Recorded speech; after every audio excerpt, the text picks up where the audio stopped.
দেখো লা লিগার যা চলে লা লিগায় কিন্তু তা এক্সপেকটেশন করতে পারে না আসলে লা লিগাত একটা জিনিস চলে। কালকে রাতকে দারুণ একটা সুযোগ আছে যে রিয়াল মাদ্রিদে বা আরো 3 পয়েন্ট আগুয়ে যাওয়ার। আর সন্ধ্যার সময় যখন রিয়াল মাদ্রিদের ম্যাচটা ড্র হয়েছে তখন অ্যাটলেটিকো মাদ্রিদের সামনে একটা সুযোগ আছে যে পয়েন্ট টেবিল টপ করার, বাট এই দুইটার মাঝে কোনোটাও হয়েছে না। এখন আজকে রাতকে সুযোগ আছে বার্সেলোনার কাছে বার্সেলোনার টেবিল টপ করতো।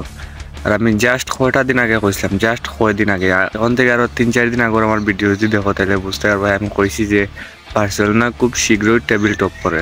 20-25 মৌসুমের সিজনও এই ঘটনাটা দুইবার হয়ে গেছে যে প্রথমে বার্সেলোনা ছিল অ্যাটলেটিকো মাদ্রিদ রিয়াল মাদ্রিদ থেকে 2 পয়েন্ট আগাইয়া সুযোগ আছে যে আরো 5-6টা ম্যাচ বাদ দিয়ে বার্সেলোনারে টপ কাইয়া রিয়াল মাদ্রিদ আর অ্যাটলেটিকো মাদ্রিদ ক্রিকেট টপ। তারপরে আবার বার্সেলোনা পড়ছে অ্যাটলেটিকো মাদ্রিদ আর রিয়াল মাদ্রিদ থেকে 10 পয়েন্ট পিছে। আর এখন মিড সিজন আইতে না আইতে আবার দেখি আর যে 10-15 পয়েন্টের গ্যাপ কাটিয়ে বার্সেলোনা আবার আজকে রাত্রে গিয়ে টেবিল টপ করবো। এটা 100% রায়াল লগে ম্যাচ আছে বার্সেলোনার আজকে রাত্রে। আর রিয়াল মাদ্রিদের কালকে রাতকের ম্যাচটা ড্র হয়েছে, অ্যাটলেটিকো মাদ্রিদের কালকে রাতকের ম্যাচটা ড্র হয়েছে। আর বার্সেলোনার কাছে এখন একটা দারুণ একটা লাকি চান্স আছে টেবিল টপ করার। যদি আজকে জিতে অবভিয়াসলি তার পয়েন্ট রিয়াল মাদ্রিদের সমান হইব, বাট গোল ডিফারেন্সে গিয়া বার্সেলোনা টেবিল টপ করবো আজকে রাতকে। অ্যাটলেটিকো মাদ্রিদ আর রিয়াল মাদ্রিদের ম্যাচটা ড্র হওয়ার দারুণ একটা কারণ আছে।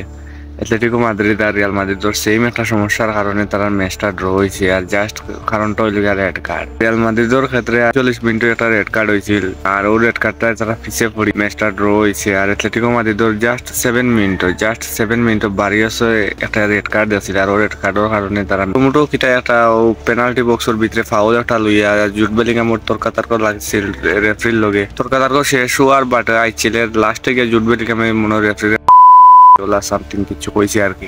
এইলা কমেন্ট দুনিয়ার লোকালো জুট বেলিংহাম রেড কার্ড দেখাইলি 39 মিনিটে জুট বেলিংহাম মাঠতে বাড়িয়া যাওয়া লাগছে।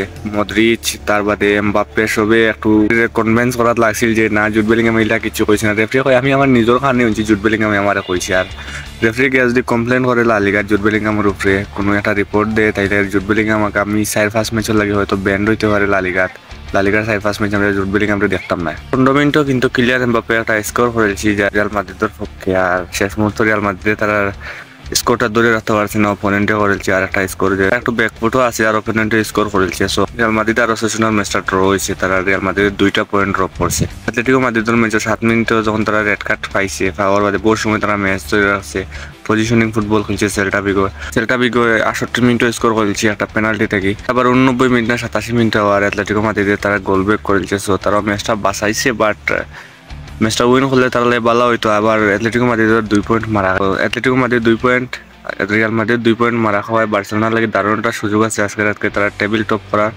আর আমরা চাই যে আজকে রাতকে বার্সেলোনা টেবিল টপ করুক আর এই টেবিল টপটা বোঝা দাও। আর এন্ড অফ দ্য সিজন আমরা যেন লা লিগাটা জিতি ওখানে মনে মনে একটু বাসনা থাকবো। সো দেখা যাক আজকে ম্যাচও কিতা হয় বিস্কা বার্সা।